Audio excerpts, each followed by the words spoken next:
Israel কিন্তু পৃথিবীর one of the most controversial country এবং হওয়ারও কথা।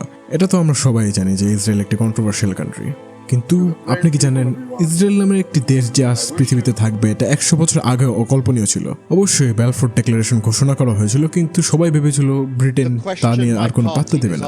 তবে তার 100 বছর পর আজ মধ্যপ্রাচ্যের মধ্যে ইসরায়েল নামের একটি দেশ রয়েছে, ইহুদিদের দেশ রয়েছে। আজ আমরা আবেগ দিয়ে নয় বরং ইতিহাসের টাইমলাইন ধরে জানার চেষ্টা করব কিভাবে ফিলিস্তিনের মাটিতে ইসরায়েলের জন্ম হলো। তাহলে চলুন শুরু করা যাক। আজকের ইসরায়েল অথবা ফিলিস্তিন যাই বলেন না কেন, এই অঞ্চলটা কিন্তু হাজার হাজার বছর ধরে ভিন্ন ভিন্ন এম্পায়ার শাসন করেছে, যেমন Roman empire, Ottoman empire, Byzantine empire এবং খ্যালিফেট। এমনকি একসময় বর্তমান ফিলিস্তিনের মধ্যে কিংডম অফ ইসরায়েল নামের একটি সাম্রাজ্য ছিল, এবং কিংডম অফ ইসরায়েল মূলত একটি ইহুদিদের সাম্রাজ্য ছিল, এবং এই কারণেই বর্তমান সময়ের ইহুদিরা এটিকে নিজেদের পূর্বপুরুষের ঐতিহাসিক মাতৃভূমি বলে মনে করে। আবার অন্যদিকে শত শত বছর ধরে আরব, মুসলিম, খ্রিস্টান এবং অন্যান্য সম্প্রদায় এই একই অঞ্চলে বসবাস করছিল এবং এটিকেই নিজেদের মাতৃভূমি বলে মনে করত। অর্থাৎ একই ভূমির উপর দুই জনগোষ্ঠীর ঐতিহাসিক দাবি তৈরি করত, এবং এখান থেকেই সংঘাতের মূল ভিত্তি শুরু হয়। আবার 19 শতকের দিকে ইউরোপের মধ্যে ইহুদিদের উপর নির্যাতন বাড়তে থাকে, তখন শুরু হয় জায়নিজমের আন্দোলন।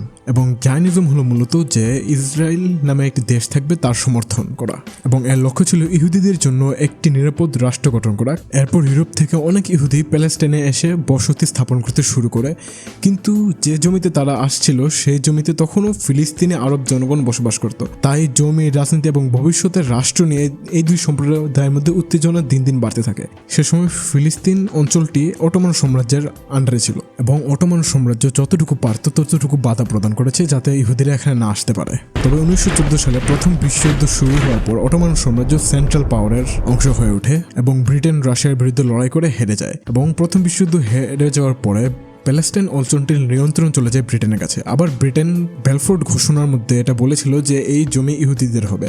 এতে করে অনেক ইহুদিরা আশাবাদী হয়, তবে ফিলিস্তিনি আরবরা এটা মোটেও পছন্দ করে না, কারণ তাদের অনুমতি ছাড়া তাদের ভবিষ্যৎ সম্পর্কে সিদ্ধান্ত নেওয়া হচ্ছিল। তবে তারপর ব্রিটেন কোনো মতে এই সিচুয়েশনটাকে সামাল দিয়ে রেখেছিল। তারপর হয় দ্বিতীয় বিশ্বযুদ্ধ, এবং দ্বিতীয় বিশ্বযুদ্ধের মধ্যে হিটলার প্রায় 60 লাখ ইহুদি হত্যা করে ফেলে। এই ভয়াবহ গণহত্যার পর আন্তর্জাতিকভাবেও ইহুদিদের জন্য একটি রাষ্ট্র গঠনের জন্য সমর্থন বাড়তে থাকে, এবং ব্রিটেনও সে সময় ধীরে ধীরে দুর্বল হয়ে যায়, বলতে গেলে অনেক দুর্বল হয়ে যায় তারা, যার কারণে তারাও ফাইনালি এগ্রি করে যে না, তোমাদের জন্য একটি রাষ্ট্র বানিয়ে দেওয়া হবে। তবে সমস্যা হলো যে ভূমিতে ইসরায়েল বানানোর কথা হয়েছিল সেই ভূমির মধ্যে অলরেডি লক্ষ লক্ষ ফিলিস্তিনি আরব বসবাস করত, যার কারণে ব্রিটেন পরিকল্পনা করে এখানে দুটি রাষ্ট্র বানানো হবে, একটি হবে ইহুদি রাষ্ট্র এবং আরেকটি হবে আরব রাষ্ট্র।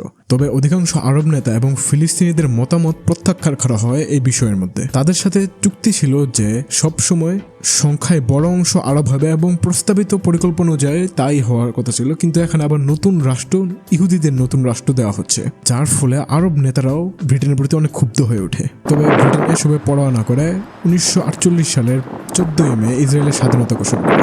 ইসরায়েলিদের কাছে এটি তাদের রাষ্ট্র প্রতিষ্ঠার দিন, কিন্তু ফিলিস্তিনিদের কাছে এই ঘটনাটি নাকাবা নামে পরিচিত, যার অর্থ মহাবিপর্যয়।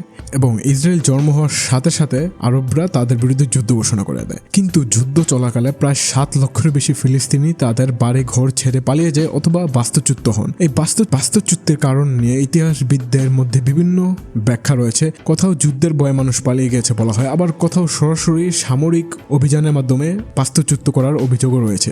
এই শরণার্থীর সংকটের প্রভাব আজও পুরো অঞ্চল জুড়ে রয়েছে। তবে সেই দিন থেকে আজ পর্যন্ত ফিলিস্তিনিরা তাদের স্বাধীনতা খুঁজে পায়নি, এবং তাদের রাষ্ট্র যে ধ্বংস হয়েছে তা আজ পর্যন্ত ঠিক হয়নি। ইসরায়েল এখনও গাজা এবং ওয়েস্ট ব্যাংককে নিজের বলে দাবি করে, এবং 2023 সালের পর থেকে ইসরায়েল প্রায় 70,000-এর অধিক ফিলিস্তিনি হত্যা করেছে সরাসরিভাবে।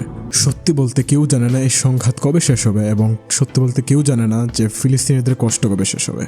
তবে আপনি যদি ইতিহাস এবং ভূ রাজনীতি সম্পর্কে জানতে চান তাহলে চ্যানেলটি সাবস্ক্রাইব করুন। ভিডিওটি যদি ভালো লেগে থাকে তাহলে লাইক করুন, এবং দেখা হবে পরবর্তী কোনো ভিডিওতে। আল্লাহ হাফেজ।